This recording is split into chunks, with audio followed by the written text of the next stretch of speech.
Okay. Well, thank you for, for taking time out. Obviously, we're here Of to talk course. about, Red Sonja. And now this is a film that I think I've been hearing about being made for decades. What was Hmm. it about?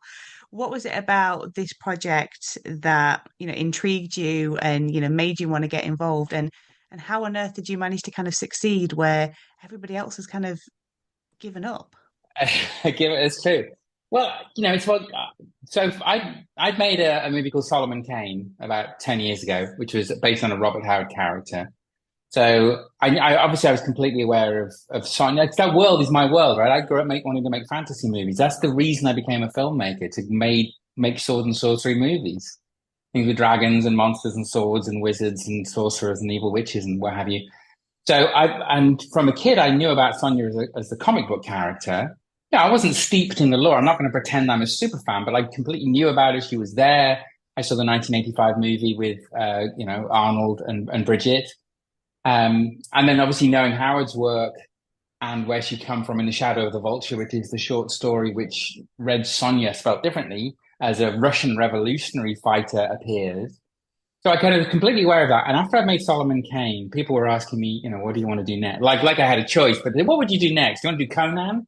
And I'm like, no, no, no, I want to do Red Sonja. And they were like, why do you want to do Red Sonja? Now I hadn't come out as trans at that point, so nobody quite understood why I wanted to do a strong female character. And then as the years went by, I was doing my stuff, came and went, and I was working in television a lot and making low budget movies. And then I was continually hearing about Red Sonja is in development as a movie. And as a fan, you can, oh, what they're going to do with that. As a filmmaker, I'm like, oh, I really wanted to do it. And then it went through like Robert Rodriguez was going to do it with Rose McGowan in the lead. And there's even when I was shooting Sonia at the studios in Bulgaria, his poster was still up on the wall, right? It was still, I walked past it every day to go to the set. Um, and just knowing that this character was out there and nobody kind of cracked when I'd read a few scripts over the decades. This was 17 years in development, I think, at Millennium and the various companies that had it. And it was Robert, and I think Brian's finger was attached for a while at some stupendous budget, and obviously he got sidelined. And then Joey Soloway was going to do it. And in the meantime, I went for pitch meetings occasionally, never got it. And then Millennium, who were developing it with Joey, said at one point, I don't think it's going to work out with Joey. And I simply said to them, well, you're going to offer it to me now then? Right? I felt like, they'd gone through so many really good filmmakers. I'm like, I am the most qualified person you're going to meet. I know the character, I know the world, I know how to make sword and sorcery. And they said, it's going to be a small budget movie. And I said, that's great. I can work with that. I don't care how much you give me to make this film. I'm not Bryan Singer. I'm definitely not Bryan Singer. I'm not going to ask for 150 million. I will tell me the number and I will deliver it on that number. And I get said the number and I like gulped and I went, okay. When? And they said, it's got to be shot we've got to start shooting in 3 or 4 months time. I'm like, great. What script have you got? I read the script and went, okay, I need to make some changes to make it feel like it's mine and make it about what I'm interested in. And we found our Sonia and we got on with it. And it was a part of the strength I think I had was one is I can work on very modest budgets and I'm happy to do that. And because I'm an indie filmmaker, it's like the machinery of the studio. I don't care about any of that. Just like get me on set with some actors and let me make something. And I know how to do these things. And I think that combination, and it's just the time was right for Sonia. She needed to come back. There are no strong female, not none, but there are very few strong, recognizable female fantasy characters. And Sonia is up there. It's crazy that she hasn't been used for decades and decades. And Yeah, no, now the time is right. I can completely agree. And talking of your Sonia, then because it has been so long, and she is such an important character to this world, this mythos. How did you go around, finding her, and what was it about Matilda that made you know that yeah, this is the woman? Well, with any of these things, do we need to cast Sonia as a big star to help the movie get made? And again, because the budget was smaller, it was like, okay, that's not the thing. The character is the star, the brand is the star, the IP is everything. So that was very helpful to begin with. So it's like who it can be. And I met loads and loads and loads of young women who are just amazing and physically powerful. And some of them were really tough and some of them were really funny. But there was nobody I found who kind of could encapsulate my sense of what Sonia would be. Because again, remember that one of the things about the Sonja, when you read the comics that have been written over the decades, she exists as a kind of cipher for the feelings of the writers, right? There is no, I mean, some may argue this, and Gail Simmons, who obviously did the most successful run of the Sonja comics, would argue this, but there is no Sonja character. She's whatever you need her to be. You assume, she's feisty and tough and she's rude to men and maybe she's bisexual and, she wears a chainmail bikini, but there's not much people can say, oh, her character is this. So I knew what I wanted to do with this woman and to utilize her for my purposes. And so it became, who can I find somebody who embodies that, who's tough and warm and human and has empathy? And that's what I was really looking for. So I saw this movie, Matilda, called Revenge, where she's unbelievably good in this. Unbelievably good. I mean, she's incredible to look at. So that's, that satisfies the studio requirement. And then for me as a filmmaker and as a person in the world, I want somebody who I, would love to work with and all those other things. And she's Italian, so she brings a slightly European sensibility. And she committed to it. She committed physically in a way that I couldn't have asked for more. I mean, I made a lot of action movies and TV shows. That's kind of where I specialize. And I have come to expect a certain level of physical commitment from my actors. I don't want them to say, well, bring the stunt person in. I want to go, okay, I want them to say, no, let me do it, right? And Matilda was completely that. So put the physical stuff aside, the learning the swords, the horse riding, the falling down, the being cold. She had to wear this ridiculous chainmail bikini in freezing cold night shoots in the rain. Right? She did sword fight. This is a practical movie. There's very little VFX in it. So she would do these things, and you'd see her shaking and shivering, standing in the, and are you okay? She goes, yeah, I'm good. Let's keep going, right? So if she gives me that, I can then give her everything in return as the filmmaker, sharing that set. And the one thing she really, really had, which I was looking for, was this kind of empathic humanity in there as well. Because at the heart of this version of Sonja for me, and what I did to the script, is I turned it into essentially an environmental story about care for the wild, care for the world. And I guess, the deep subtext is the progress of industrialization against the natural world. Because I come from an environmental background. That's what I care about. So that's the kind of the subtextual idea. And I needed somebody who could encapsulate that, who could, I've been to Africa and made movies there, and I've seen rhinos with their horns cut off. And there's a scene in Red Sonja, which is completely that, right? She sees this poor dying creature that's been hacked to death by poachers and says, I need to do something about this. And I believed Matilda when she said she wanted to. And that's what I got. Mm.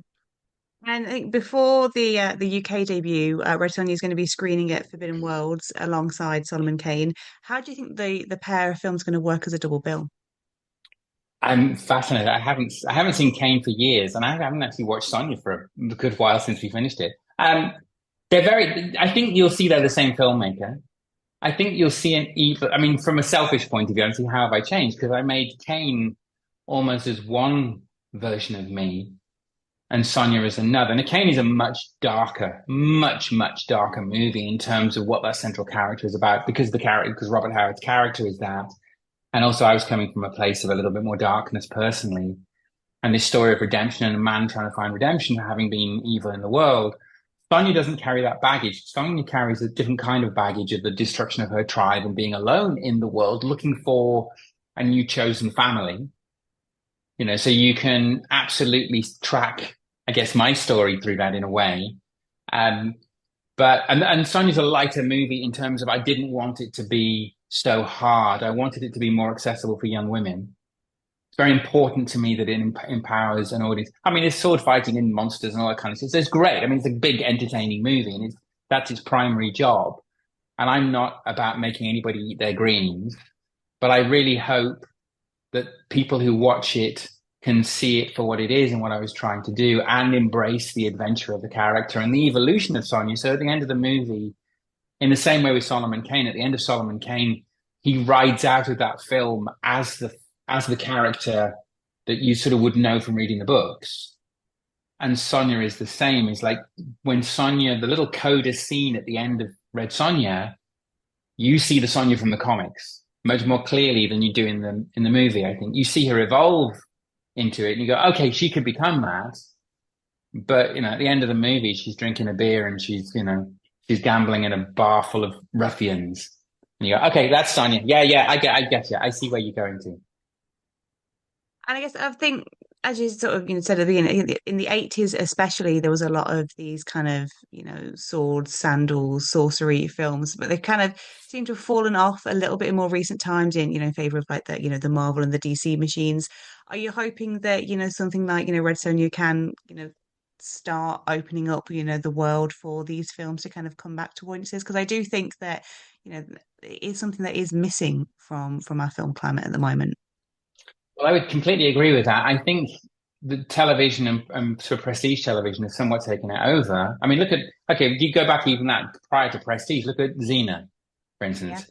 There's a direct thread of DNA from Red Sonja to Xena. And I work with Lucy Lawless, and she's absolutely a stunningly wonderful human being. And I really, really, really wanted her to be in Red Sonja, but the dates couldn't work because I just felt they belong in the same world.